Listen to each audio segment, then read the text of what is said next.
जय श्रीराम. धर्मवीर छत्रपती संभाजी महाराज विरचित राजनीतीवरील ग्रंथ बुधभूषण. काल आपण राजनीती शास्त्र म्हणजे काय आणि राजनीती शास्त्राचा उगम कुठून झाला हे आपण बघितलं.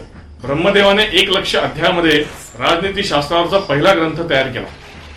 याचा संक्षेप विशालाक्ष म्हणजे शंकराने 10,000 अध्याय तयार केला. त्याला म्हणायचं वैशालाक्ष शास्त्र. वैशालाक्ष शास्त्राचा संक्षेप 5,000 अध्यायात इंद्राने केला. त्याला म्हणायचं बाहुदंतक शास्त्र ग्रंथ. बाहुदंतक शास्त्र ग्रंथाचा संक्षेप बृहस्पतीने केला 3,000 अध्यायामध्ये. त्याचं नाव आहे बाह्यस्पत्य ग्रंथशास्त्र. बाह्यस्पत्य ग्रंथशास्त्राचा संक्षेप 1,000 अध्यायात गुरु शुक्र म्हणजेच उष्णा यांनी केला. त्याला म्हणायचं औशनस शास्त्र ग्रंथ. त्यानंतर कौटिल्य अर्थशास्त्राचा क्रमांक लागतो. कौटिल्य अर्थशास्त्र लिहितानाच पहिल्यांदा असं म्हणतो की या राजनीती शास्त्राचे प्रवर्तक हे गुरु शुक्र आणि बृहस्पती आहेत. त्यामुळे या दोघांनाही कौटिल्य वंदन करतो पहिल्या श्लोकामध्ये आणि असं म्हणतो की आजपर्यंत तयार केलेले राजनीती शास्त्रावरचे सर्व ग्रंथ हे एकत्र करून आजपर्यंत तयार केलेल्या सगळ्या आचार्यांनी जे काही सिद्धांत मांडलेत हे सगळे एकत्र करून अर्थशास्त्र नावाचा हा राजनीती शास्त्र ग्रंथ कौटिल्य अर्थशास्त्र हे मी लिहित आहे. कौटिल्य अर्थशास्त्राचा श्लोकबद्ध आणि छंदबद्ध आविष्कार म्हणजेच कामंदकीय नीतिसार जो लिहिलाय कामंदकाने साधारण इसवी सन 500च्या सुमारास. आता ही राजनीती शास्त्रावर अभ्यास करण्याची सिद्धांत मांडण्याची परंपरा इथे थांबते.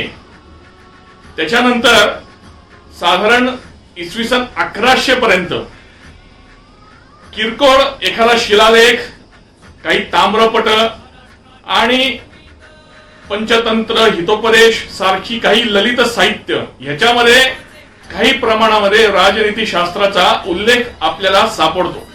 पण भारतीय जनमानस राजनीती शास्त्राचा अभ्यास करत नाही किंवा त्यांच्या जनमानसातून त्यांच्या मनातून राजनीती राष्ट्र हे सगळं नेस्तनाभूत होतं. कारण की आक्रमणांच्या मागून आक्रमण झालेली असतात किंवा ही राजनीती शास्त्र भारतीय जनमानस विसरलं म्हणूनच आक्रमणाच्या मागून आक्रमण येतात आणि या आक्रमणांपासून स्वतःचा बचाव करायला आपण कुठेतरी कमी पडतो. आणि मग साधारण 1100च्या पुढे 1700 पर्यंत तर एकही ग्रंथ, एकही शिलालेख, एकही ताम्रपट आपल्याला मिळणार नाही की ज्याच्यामध्ये राजनीती शास्त्राचा उल्लेख आलेला आहे. आणि मग ही 600-700 वर्षांची खंडित झालेली परंपरा ही पुन्हा सुरू केली आहे धर्मवीर छत्रपती संभाजी राजांनी बुधभूषण ग्रंथाची निर्मिती करून. या सर्व राजनीती शास्त्राचा अभ्यास केला. जुन्या पुराण्या सगळ्या जुन्या जाणत्या सगळ्या सिद्धांतांचा संभाजी राजांनी अभ्यास केला. सगळ्या ग्रंथांचं अध्ययन केलं आणि त्याच्यानंतर त्या काळी आवश्यक असलेल्या सिद्धांतांची पुनर्मांडणी करून पुनर्रचना करून बुधभूषण या ग्रंथाची निर्मिती केली. आणि या ग्रंथामध्ये सांगितलेली राजनीती ही आत्ताच्या काळी देखील किती उपयुक्त आहे. 600-700 वर्ष खंडित झालेली परंपरा छत्रपती संभाजी राजांनी ही खंडित झालेली परंपरा पुन्हा स्थापिली. आपल्याला ऐकून आश्चर्य वाटेल, जेव्हा खिलजीचं आक्रमण झालेलं होतं नालंदा विद्यापीठावर तेव्हा 3 महिने खिलजी हे ग्रंथ जाळीत होता आणि 3 महिने या खिलजीचे सैनिक या ग्रंथाचं जाळण म्हणून उपयोग करत होते आणि त्याच्यावर स्वयंपाक बनवत होते. ही सर्व ग्रंथ संपदा या आक्रमणांमध्ये नेस्तनाबूत झाली. पण ह्या सगळ्या नेस्तनाबूत झालेल्या परंपरेचा, या ग्रंथ संपदेचा नंतर बारकाईने संशोधन करून अभ्यास करून जे काही ग्रंथ हातामध्ये आले ते अभ्यासून संशोधन करून संभाजी महाराजांनी ही राजनीती पुन्हा एकदा स्थापिली बुधभूषणच्या रूपाने. आणि नुसतीच स्थापिली अशी नाही, नुसतीच ग्रंथसंपदा लिहिली असं नाही, तर प्रत्यक्ष जीवनामध्ये औरंगजेबाबरोबर लढताना या राजनीती शास्त्राचा अभ्यास केला.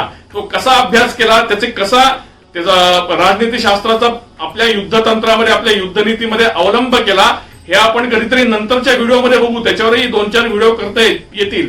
पण या राजनीती शास्त्राचा फक्त अभ्यासच केला नाही तर आपल्या दैनंदिन जीवनात या शत्रूंशी लढताना या राजनीती तंत्रांचा अवलंब शंभू राजांनी केला, की जो अवलंब आता देखील सर्व राजांनी, आत्ताच्या राज्यकर्त्यांनी केला पाहिजे. म्हणून या राजनीती शास्त्राचे प्रणेते, बुधभूषणकार, बुधभूषणचे रचेते धर्मवीर छत्रपती संभाजी महाराज की जय. जय श्रीराम.